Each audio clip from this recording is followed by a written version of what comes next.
اس کے لیے نمازی کے لیے نماز والا دروازہ کھولا جائے گا۔ سبحان اللہ۔ جنت کے 8 دروازے ہیں۔ ایک دروازہ باب الصلاۃ ہے، دوسرا دروازہ باب الزکوٰۃ ہے، تیسرا دروازہ باب الحج ہے، تیسرا دروازہ چوتھا دروازہ باب الجہاد ہے، پانچواں دروازہ باب الصدقہ ہے، اور چھٹا دروازہ باب العنایات ہے یا باب العجز والانکسار ہے، اور چھٹا دروازہ باب عشق الہی ہے، اور 8واں دروازہ باب الریان ہے۔ یہ ایک خاص دروازہ یہی علیحدہ ہے کہ قیامت کے روز نمازیوں کو بلایا جائے گا کہ نمازیوں آؤ اس دروازے سے باب الصلاۃ سے گزرو، وہ گزر جائیں گے۔ حاجیوں کو پکارا جائے گا کہ حاجیوں آؤ باب الحج سے گزر جاؤ، وہ گزر جائیں گے۔ اسی طرح شہداء کو ان کے دروازے سے گزارا جائے گا۔ کوئی ان کو جو ہے نا وہ پروٹوکول بس سلام سلام کی آواز ہوگی، جنت سے جنت میں داخلہ ہو گیا۔ ایک دروازہ ایسا ہے، اس کا نام باب الریان ہے، وہ صرف اللہ تبارک و تعالی روزہ دار کے لیے کھولے گا۔ روزے داروں کو حکم ہوگا کہ اے تمام روزے داروں آؤ باب الریان پر جمع ہو جاؤ۔ جب سارے روزہ دار باب الریان پہ جمع ہو جائیں گے تو فرشتے روکیں گے کہ ابھی جنت میں داخلے کا وقت نہیں ہے۔ لوگ جلدی والے بھی ہوں گے، وہ کہیں گے کہ دیکھو یار یہ نمازی پہلے چلے گئے، حج کرنے والے پہلے چلے گئے، ہمیں کیوں روک کے رکھا گیا ہے؟ تو فرشتے کہیں گے کہ اس لیے کہ رب کا حکم ہے کہ ان میرے بندوں کو روک دو، جنت میں کہ اس وقت تک نہیں جائیں گے جب تک میں خود اللہ کی ذات بے پردہ ہو کر ان کو پہلے اپنا دیدار کراؤں گا، بعد میں جنت میں جا کر۔ یہ ہے روزہ دار کا ثواب، روزے دار کی جزا۔ حدیث پاک میں رب کائنات کے حبیب کریم آقا و مولا رسول پاک صلی اللہ علیہ وسلم، میرے اور آپ کے لجپال مدینے والی آقا فرماتے ہیں کہ میرے رب کا فرمان ہے الصوم لی وانا اجزا بہ واجر وانا اجزی بہ۔ دونوں طرف سے صحیح عبارت ہے، اجزا کہیں بھی تو صحیح ہے، اجزی کہیں بھی تو صحیح ہے۔ اللہ پاک فرماتا ہے کہ میرے بندے کو یہ فرما دیجیے کہ روزہ میرے لیے ہے اور اس کی جزا میں خود رب کائنات، خود اللہ فرماتا ہے کہ میں اپنے بندے کے لیے روزے کی جزا بن جاؤں گا۔ ذرا غور کیجئے، ایک اندر میں آپ کو عرض کر دوں کہ بظاہر سمپل طریقے سے یہ سن لینا کہ اللہ کا دیدار ہوگا، طبیعت پر پتہ نہیں کس کی مچلتی ہے یا نہیں مچلتی، کسی کو ذوق شوق ہوتا ہے۔ ہم گناہ گاروں تو اس سے کوئی غرض نہیں، ہم کہتے ہیں کہ جنت میں چلے جائیں، جہنم سے بچ جائیں، ہمارے لیے بھی بہت ہے۔ لیکن عاشقوں کا انداز دیکھیں کہ رب کریم قیامت کے روز جب لوگ جنت میں چلے جائیں گے، جنت میں چلے جائیں گے، حوروں کے پاس حوروں کے جھرمٹ میں بیٹھیں گے، جنت میں سلسبیل نہر ہوگی جس کا پانی شہد سے میٹھا ہوگا، دودھ سے زیادہ سفید ہوگا، مشک و عنبر سے زیادہ خوشبودار ہوگا۔ میرے آقا کریم صلی اللہ تعالی علیہ وسلم فرماتے ہیں کہ اگر سلسبیل کا ایک قطرہ دنیا کے سمندر میں ڈال دیا جائے تو سارے سمندر ان کی خوشبو سے دنیا ساری معطر ہو جائے، اور سمندر کا پانی اتنا میٹھا، اتنا خوشبودار، اتنا ذائقے دار ہو جائے، صرف ایک بوند کے اثر سے یہ سارا سمندر کا پانی اتنا میٹھا ہو جائے۔ تو ذرا غور کیجئے کہ جس جنت میں یہ چشمے بہ رہے ہوں گے اور ہر ایک کے گھر میں، ہر ایک کے محل میں، جنتی کے محل میں علیحدہ علیحدہ چشمہ ہوگا، نہر چل رہی ہوگی، جب بھی دل کرے گا کاسا جنت، کاسا یعنی جنت کا بخور گلاس اس کے پاس حاضر ہو جائے گا۔ میرے آقا کریم فرماتے ہیں کہ وہ ذائقے کے لیے تو پیتے رہیں گے، لیکن میرا حوض کوثر پر ایک جام پلانا میری امت کے لیے ایسے ہوگا کہ ان کو ساری حیات جنت والی کبھی پیاس نہیں لگے گی، ساری زندگی پیاس سے بے نیاز ہو جائیں گے۔ تو یہ جنت میں یہ انعام ہوگا حور کا ذکر قرآن پاک میں اللہ تعالیٰ نے فرمایا حور عین کا امثال لؤلؤ المکنون، کہ وہ حور جس کو کسی آنکھ نے نہیں دیکھا ہوگا، ایک اللہ تعالیٰ موتی بنائے گا، سفید موتی، جس کو کہیں سے سراغ نہیں ہوگا، ایک ذرہ برابر بھی، سوئی کے دانے کے برابر بھی سراغ نہیں ہوگا۔ جب جنتی جنت میں جائے گا تو اس موتی کو دیکھے گا کہ اتنا خوبصورت موتی اللہ تعالیٰ نے میرے لیے کیسا انعام فرمایا۔ حکم ہوگا کہ اس موتی کو توڑ دے۔ جب جنتی موتی کو توڑے گا اپنے ہاتھ سے تو موتی ٹوٹ کر بکھر جائے گا، اندر سے اللہ تعالیٰ کی طرف سے حور جنتی کے لیے نکلے گی۔ یہ اس طرح باپردہ ہوگی، اس طرح چھپی ہوئی ہوگی کہ اللہ تعالیٰ کا فرمان ہے نہ کسی آنکھ نے دیکھا ہوگا، نہ اس کے حسن کو کسی نے کانوں سے سنا ہوگا۔ ایسی حور جنتی کے انعام کے لیے حاضر ہے۔ اور جنت کے محل، سبحان اللہ، میرے آقا فرماتے ہیں ادنا سا جنتی، ادنا سا، جس کی کوئی عبادت اتنی کمال کی نہیں، جس کا درجہ جنت میں درجے آسمان کی طرف بلند ہوتے جائیں گے، جس کا درجہ جتنا بلند ہوگا اتنی اس کی جنت اعلیٰ ہوگی۔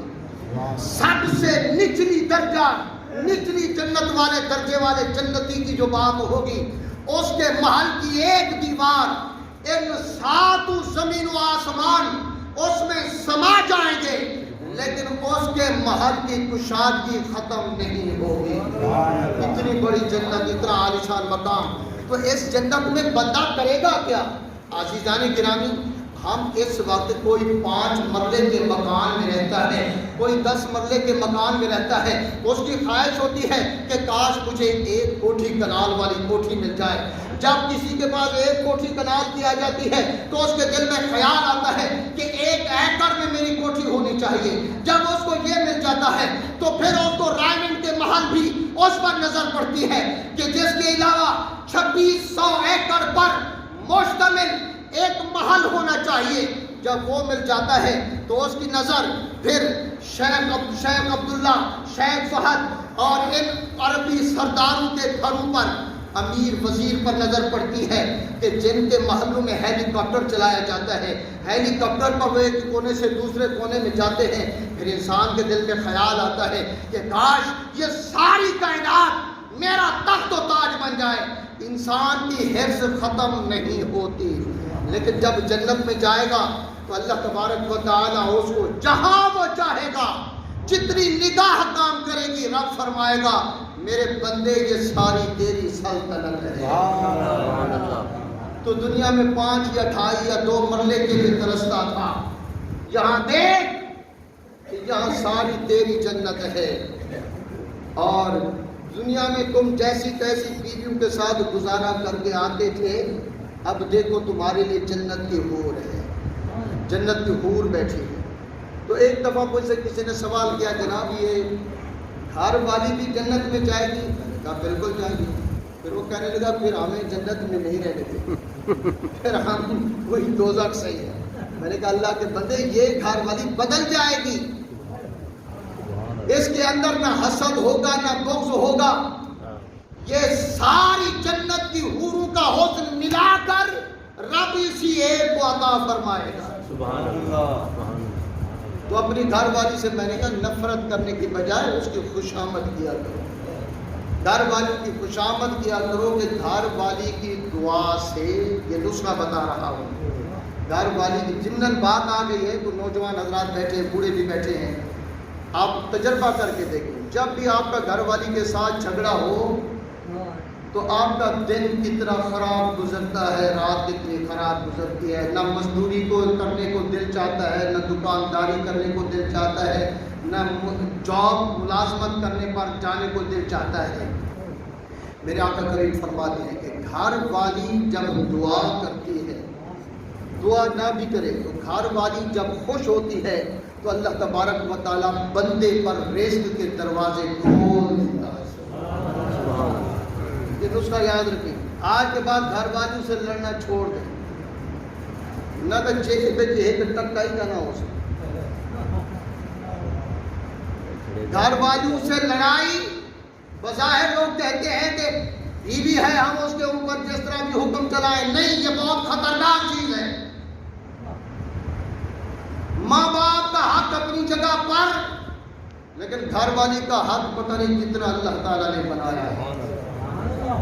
اس لیے انسان جو شوہر ہے، سارے اپنے، میرا تجربہ ہے، آپ بھی تجربہ کر کے دیکھیں، گھر والی ناراض، پیسے آنا بند، رقم آنا بند، رزق آنا بند، ملے گا تو صحیح، بھوکا کوئی نہیں مرے گا، لیکن یہ جڑے آجا شاہ مدر کریں دوں انہیں اٹھا پا آنے سے۔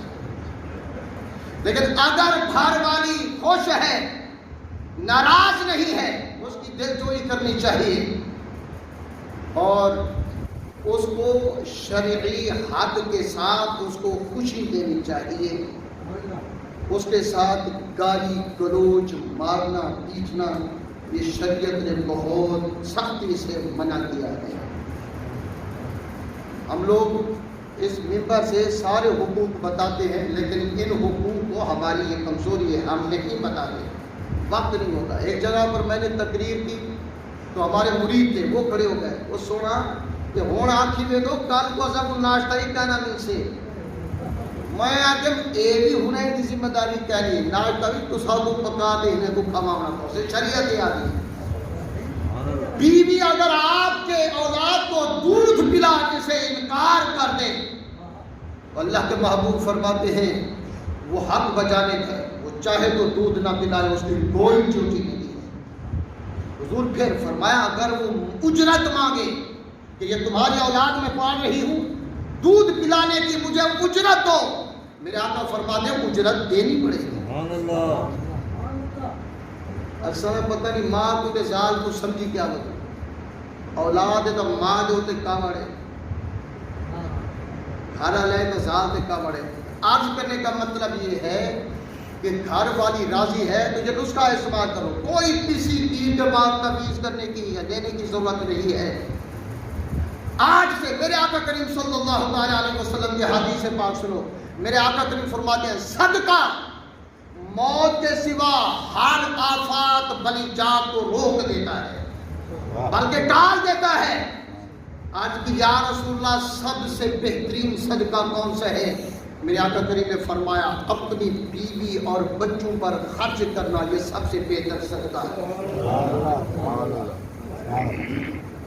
ہمارے تو بچے تنگ ہو کر اپنے بچوں پر نظر رکھیں، یاد رکھیں، نوجوان بچے ہیں، ان کے جیب خرچ پر غور کریں۔ اگر آپ ان کو نہیں دیں گے تو بری سوسائٹی میں برے لوگوں کے ساتھ معمولی پیسوں کی رشوت پر کئی غلط کام کرنے پر مجبور ہو جاتے ہیں۔ جائز ضرورت ماں باپ پوری نہیں کرتے، اس لیے اولاد بگڑ جاتی ہے، اور حد سے زیادہ فراوانی سے پیسے دینا تب بھی اولاد بگڑ جاتی ہے۔ میرے دوست میانہ روی رکھیں۔ میرے آقا کریم صلی اللہ علیہ وسلم فرماتے ہیں کہ صدقہ بڑی عبادت ہے، برائیوں کو ختم کر دیتی ہے، بیماریوں کو ختم کر دیتی ہے، مصیبتوں کو ٹال دیتی ہے۔ آقا سب سے بہتر صدقہ کیا ہے؟ میرے آقا فرماتے ہیں کہ بہتر صدقہ یہ ہے کہ انسان اپنی بیوی پر اور بچوں پر جو خرچ کرتا ہے وہ سب سے بہتر صدقہ ہے۔ سمجھ رہے میری بات؟ بس آخری 4 منٹ باقی ہیں، 2 بجنے میں میں بات ختم کر رہا ہوں۔ تو یہ سارے کے سارے جنت میں بیٹھے ہیں، بیوی بھی جنت کی حوروں کی سردار بن کے بیٹھی ہے۔ اس عالم میں رب کریم ارشاد فرمائے گا والذین آمنوا اشد حبا للہ، والذین آمنوا اشد حبا للہ، وہ لوگ کہاں ہیں جو رب سے شدید عشق کرنے والے ہیں۔ بلا رہا ہے رب، اب اللہ تعالیٰ ان کو بلا کر ایک صف میں کھڑا کر دے گا، ان کے سامنے کافروں کے سرداروں کو جہنم سے نکال کر کھڑا کر دے گا۔ ابو جہل، فرعون، نمرود، حامان، قارون، شداد سارے موجود ہوں گے۔ رب کریم ارشاد فرمائے گا اے فلاں، اے ہارون، اے قارون، اے حامان، اے نمرود خدائی کا دعویٰ کرنے والا، اے فرعون، اب تو نے جہنم کو دیکھ لیا ہے۔ جن خداؤں کی تم پوجا کرتے تھے، آج میں تمہارے ان جھوٹے خداؤں کو جہنم میں ڈال رہا ہوں، تم میں سے کوئی ہے، غور سے سنیں میری بات، سے 2 منٹ میں بات ختم کر رہا ہوں، تم میں سے کوئی ہے جو اپنے خداؤں کی جگہ پر مجھے کہے کہ ہمارے خداؤں کو بچا لے اور اپنے خداؤں کی جگہ پر ہمیں جہنم میں ڈال دے؟ کوئی ہے تم میں؟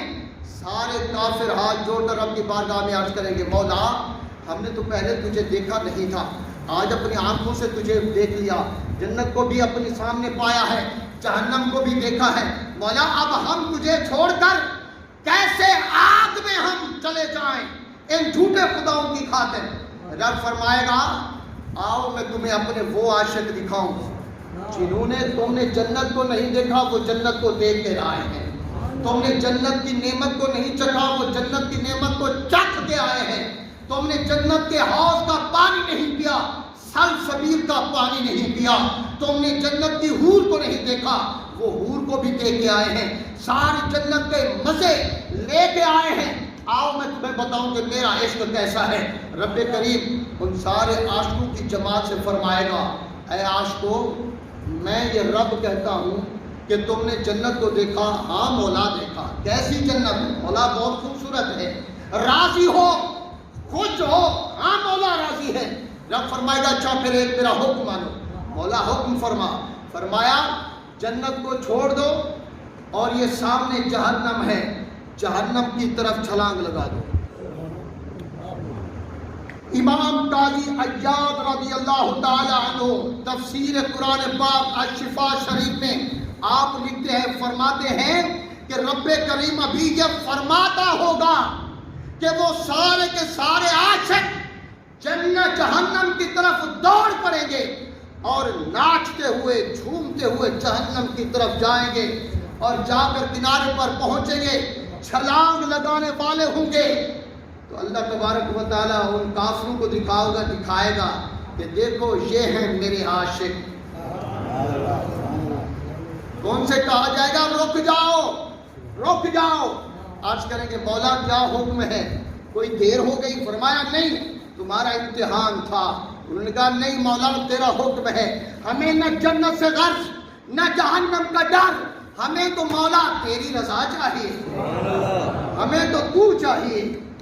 مانگی ہوئی جنت، سنیے علامہ اقبال رحمۃ اللہ علیہ کیا فرماتے ہیں، مانگی ہوئی جنت میرے کام کی نہیں، اپنی رضا سے جہنم بھی دے تو ہے مجھے قبول۔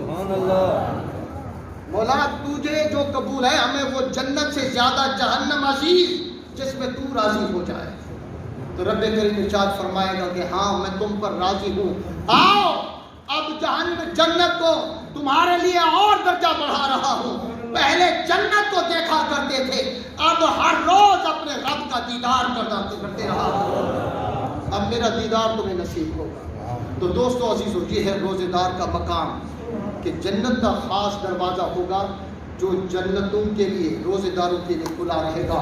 اللہ پاک ہمیں عمل کرنے کی توفیق عطا فرمائے۔ وما علینا الا البلاغ۔